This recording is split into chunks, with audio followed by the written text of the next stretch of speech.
Hi, welcome back to NurseEdScholar.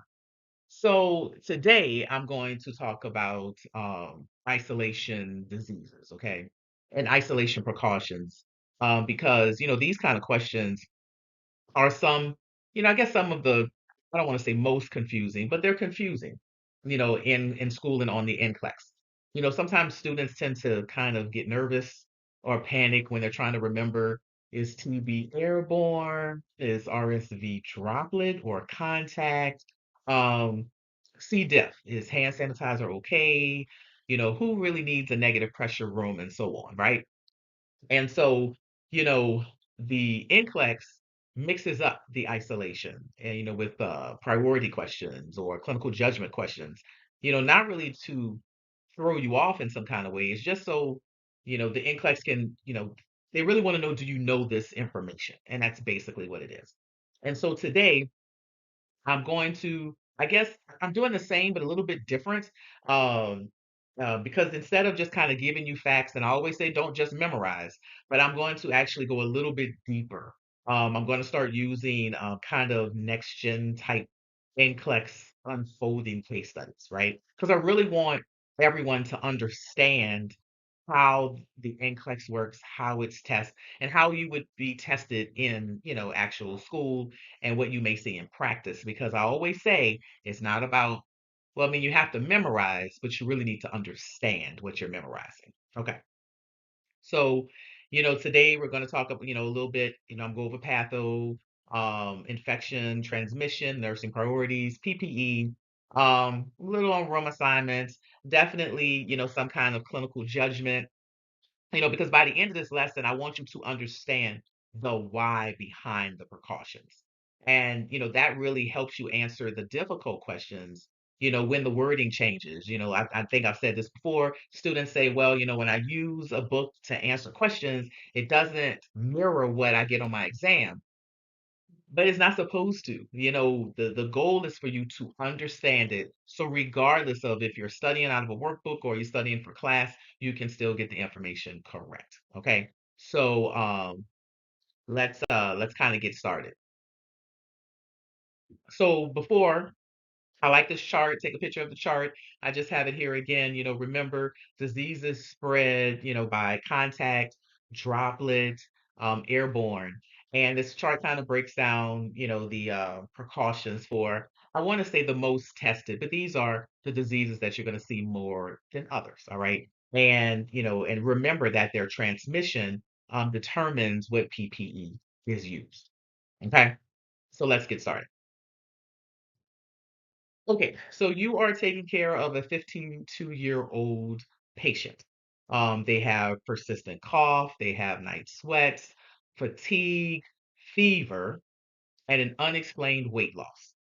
And the patient tells you, I've been coughing for weeks. And so, the provider goes in and they suspect tuberculosis, right? So, what clues stand out immediately?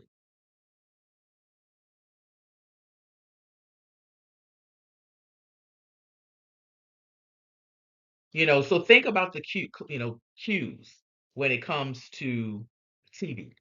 The chronic cough, the night sweats, the weight loss, the fever, the prolonged respiratory symptoms. Those things strongly suggest TB. When you think about the patho for TB, tuberculosis is caused by mycobacterium tuberculosis. The bacteria, it's inhaled into the lungs. Okay, so very small particles. And, once inhaled, they travel deep in the alveoli. And this is important because, TB specifically targets the respiratory tract. And the immune system attempts uh, to kind of wall off, the infection, try to contain it. I guess that's a good way of saying it, using granulomas. And granulomas are clusters of immune cells that, try to, like I said, kind of contain the bacteria. But remember, the bacteria can remain dormant, um, or become active later. So with TB, it may not show up now. It may actually be active sometime from now. So this is why TB spreads through airborne transmission. Those tiny infectious particles, are expelled when a person coughs. And these particles can remain in the air for a suspended amount of time. And so that's why, a person with TB would have airborne precautions. If you can remember, those tiny particles can stay suspended in the air for a long period of time, and it can infect a lot of people as they inhale it. So, what would be the first priority with a patient? They have TB. We know it's airborne. So, what would be the first priority action? Okay. And I have it kind of on the screen. The first priority action would be to place a patient in airborne precautions immediately. All righty. Using a negative pressure room. And that's because, you have this uncontrolled airborne, this person that's coughing and coughing and coughing, and it's just going everywhere. It's all in the air to, infect the staff, other patients, visitors, the whole unit, because they remember those tiny particles can stay suspended for a long time. So the nurse has to go and interrupt this first. When they think TB, you're moving them into a negative pressure room. Sometimes students say, "Oh no, I need to get a sputum to confirm the diagnosis," or I'm saying we don't diagnose and treat, but you're thinking, "I need the sputum, I need the sputum." No, the person has those clinical signs and symptoms. You want to, I hate to say error on the side of caution, but you want to move that person into that negative pressure room, and then get the sputum culture. Okay, let that sputum culture come back negative. But if it comes back positive, you have already removed that person and put them in that negative pressure room so the contaminated air won't escape, right? You can save or protect a lot more people earlier by priority moving them into that isolated room. So let's look at a question. What intervention is most appropriate? So you have place the patient into contact precautions, apply a surgical mask to the nurse. You want to place the patient in a negative pressure room, or you want to initiate neutropenic precautions.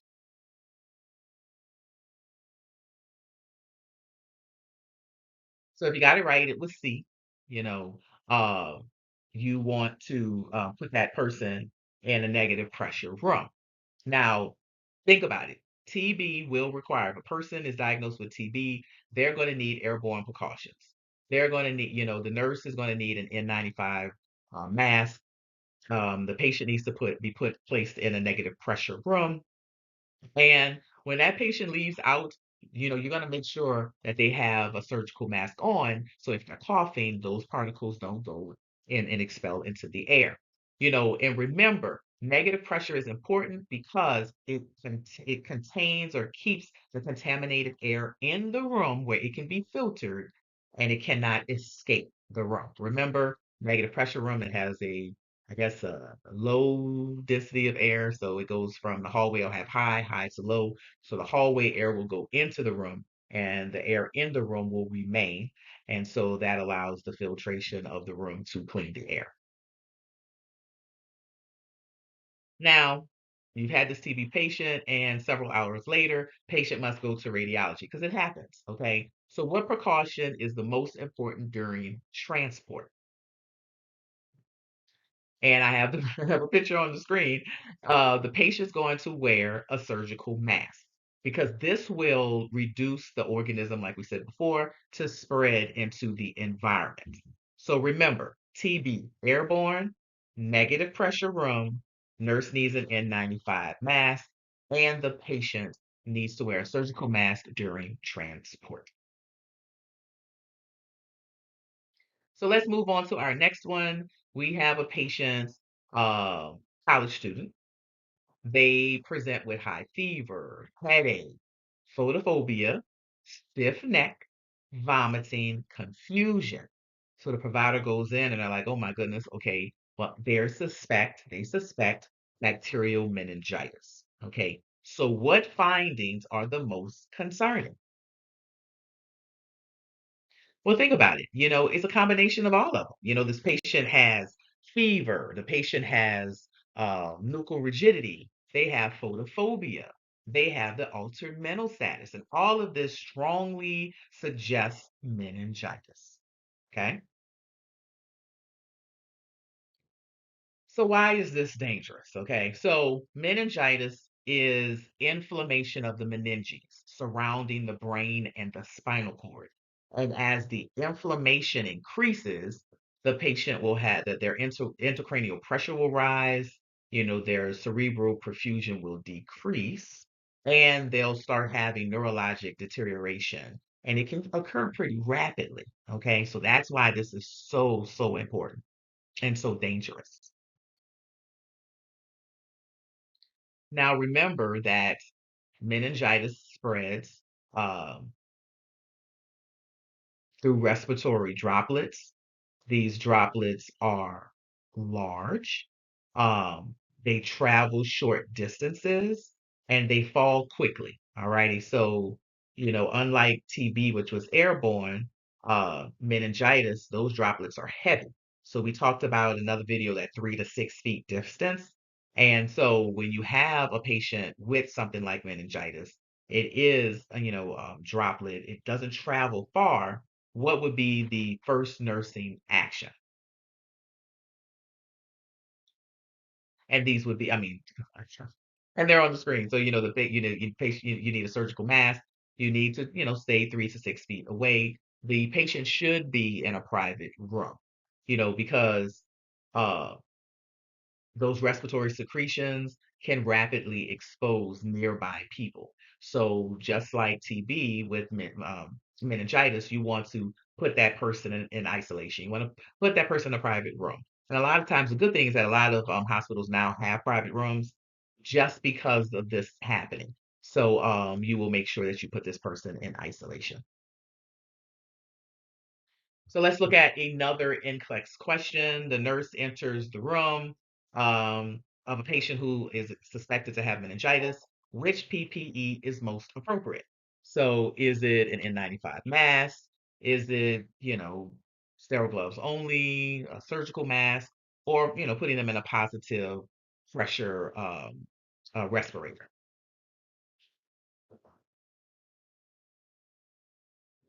And so it's C. You want to put them in a surgical mask, right? Droplet precautions require, the nurse wearing a surgical mask, possible, private room. More than likely, they'll be in a private room.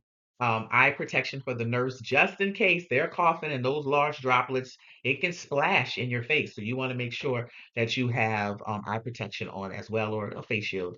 Um, one thing about airborne and droplet, students tend to mix those up. So TB, airborne, meningitis, larger drops, droplet. Okay, so now 2 hours later, your patient becomes increasingly lethargic. Okay, so what complication is the most, concerning for the nurse? And we talked about it. It's that increased intracranial pressure. Inflammation within the skull increases pressure on the brain tissue. And that increased pressure on that tissue can impair oxygenation. It can impair cerebral perfusion, and change neurologic function. So as a nurse, you want to monitor their neural status. I mean, we talked about it. The inflammation is pressing on, that brain tissue, and it can change the patient neurologically. So you want to do those neural assessments. You want to raise the head of the bed to kind of help with that, removing the pressure. Um, because you have all that inflammation, and if they're lying back, laying down increases the pressure, sitting them up, help allow gravity to kind of help with that. Administer any antibiotics that have been ordered by the provider. Monitor their airway, okay, and you want to reduce the amount of stimulation as possible um, on these patients. Okay, next case study. So you're working in a hospital and you have a patient that develops frequent watery diarrhea. They have abdominal cramping, they have fever, they have leukocytosis. And you look in the chart and they recently, had some recent antibiotic use. And you're like, what's the most important here? What's the clue out of all of these symptoms? Um, and this isn't actually a symptom, but out of all of, what the patient, you're looking at their history, you're looking at their physical condition, and the major clue really is the recent antibiotic use because antibiotics can disrupt the normal flora in the gut. And this follows, this process actually allows for C. diff to really overgrow. Okay. So what is C. diff, right?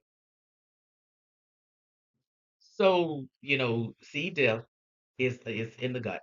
And because of antibiotic use, it overgrows, like I just said. And so that overgrowth of C. diff releases toxins and it damages the intestinal tissue. And, this will cause inflammation in the intestines, that severe diarrhea, dehydration, that watery, remember that watery diarrhea. So the patient will have dehydration. It'll throw off their electrolytes, so they'll have electrolyte imbalance and potentially a toxic megacolon.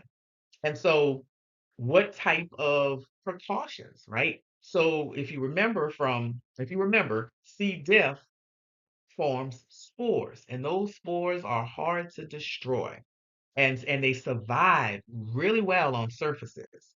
And so, you know, what's the most important thing when you're treating and taking care of a patient with C. diff? And that's contact precautions. You want to make sure that person has C. diff. You want to make sure you have your gown on. You want those gloves on. You want to actually have dedicated equipment for that patient because, oh my goodness, it would be horrible. It lives on surfaces really well and it moves from patient to patient. And that's how it spreads throughout your unit, right? Soap and water. Alcohol-based sanitizers do not destroy the spores from C. diff. It's only with that friction and that use of that soap and water you can wash those spores off. And that is very important um, for treating a patient with C. diff. So let's look at a question. So let's see, which action by the nurse requires an intervention, right? So using dedicated equipment, washing hands with soap and water, using alcohol sanitizer only, or wearing gloves during care. Now, I want to stop right here because a lot of the times, in school, students feel that a question like this is, oh my goodness, you're trying to trick me. And this is actually, I mean, kind of like a select all that applies, right? Because when you look at this question, it says which action by the nurse requires intervention, meaning which action would the nurse question? So something is wrong. One of these responses are wrong, and that's what they're asking you. Which intervention needs to be questioned? So you have a person with C. diff. Yes, you're supposed to use dedicated equipment. Yes, you're supposed to wash the hands with soap and water. Yes, you're supposed to wear gloves and a gown, during care. However, you should know that using alcohol sanitizer only is not going to do a thing for C. diff. Okay. And so that leads to the answer. The answer is C. You're going to question using alcohol sanitizer only. Because, like I said, it does not reliably, let's say it like this, kill the spores from C. diff. Soap and water is the only thing to physically remove those spores. Okay, so your patient has C. diff. And let's just say this a few hours later, right? And now they are developing severe abdominal distension, hypotension, they're tachycardic, they're having worsening pain. And you're like, oh my goodness, what is going on with my patient? What could be the reason or the cause of what's going on? And there is something called toxic megacolon. You know, it's a severe inflammation causing the colon to dilate. So they call it colonic dilatation. So it causes the colon to dilate. And this can lead to bowel perforation, so it will rupture, right? Sepsis, shock, and even death. So when you have a patient that has C. diff, and now you're suspecting, or you're like, oh my goodness, my patient is deteriorating, and it could be toxic megacolon. That's why it's so important that when you have a patient with C. diff, you want to monitor their vital signs. You want to monitor their abdominal girth. Is their abdomen, does it seem like it's getting larger in size?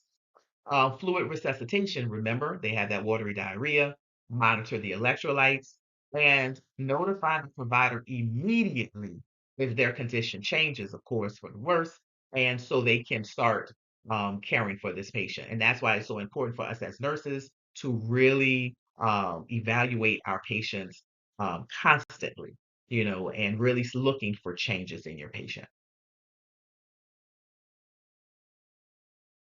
Okay, number four, we're moving on. Now you have a patient with a post-op um, wound, right? So post-operatively, this patient develops purulent wound drainage, redness, warmth, fever to the site. And then they get a culture and it's like, oh, positive MRSA culture. And so, MRSA, why is it so dangerous? MRSA is resistant to many antibiotics. The bacteria kind of goes into the tissue, it triggers inflammation, and inflammation, it can cause an inflammatory response, and that'll cause vasodilation. What happens with vasodilation, if you can remember? If your vessels dilate, your blood pressure will drop. Um, the inflammation will cause redness. It can cause swelling, pain, and you'll see warmth. So, what is the most important thing when you have a person who has MRSA? Well, the biggest thing is to prevent transmission through contact. All right, so you're going to put this person on contact precautions because you want to remember MRSA spreads through the hands, contaminated equipment, contaminated surfaces, and actually contact to the wound itself. Okay, so let's look at the question. All right, a priority question. So, which patient is the highest priority? You have an MRSA patient requiring pain medication. You have a TB patient that's already isolated. Um, you have an influenza patient coughing without a mask, and you have a C. diff patient. Stable, okay? And so, which one is the priority?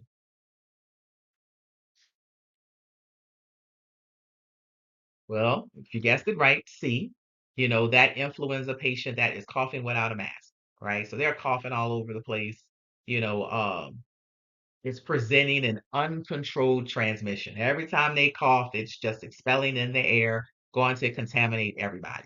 So this patient presents an immediate uncontrolled respiratory spread. And so that person will be your priority.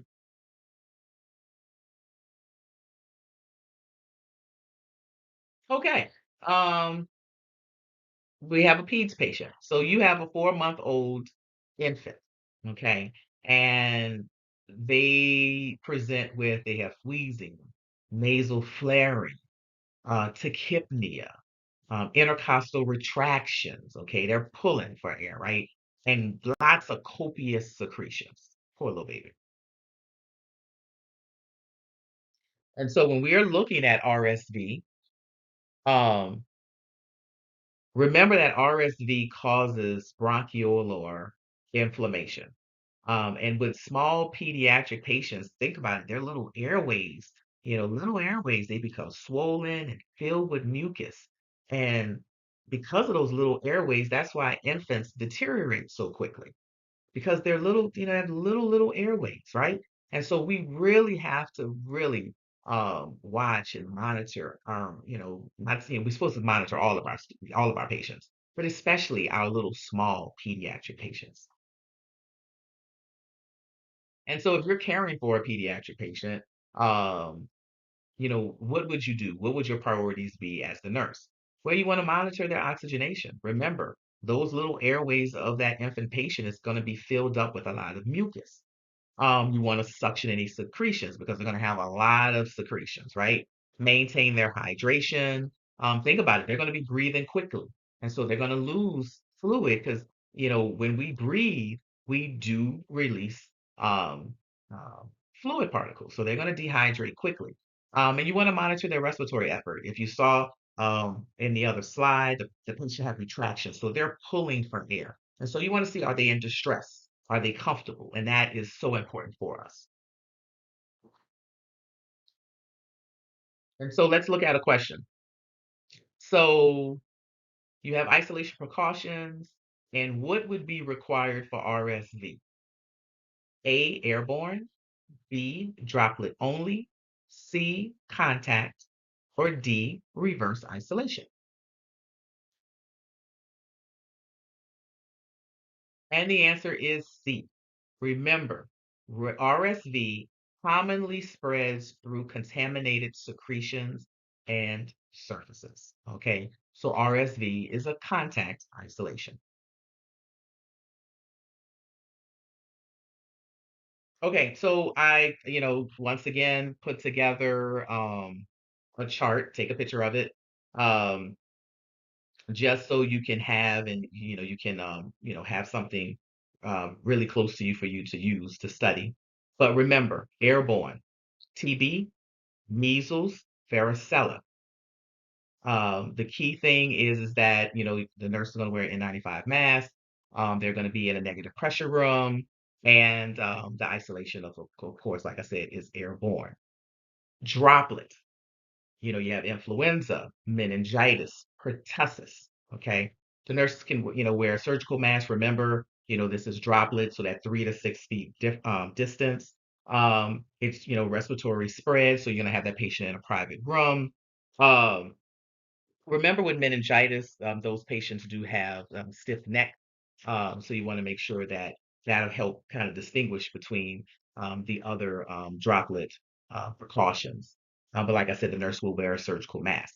And your contact would be your MRSA, VRE, C. diff, and RSV. So with those patients, you want to make sure you have a gown and gloves for those patients.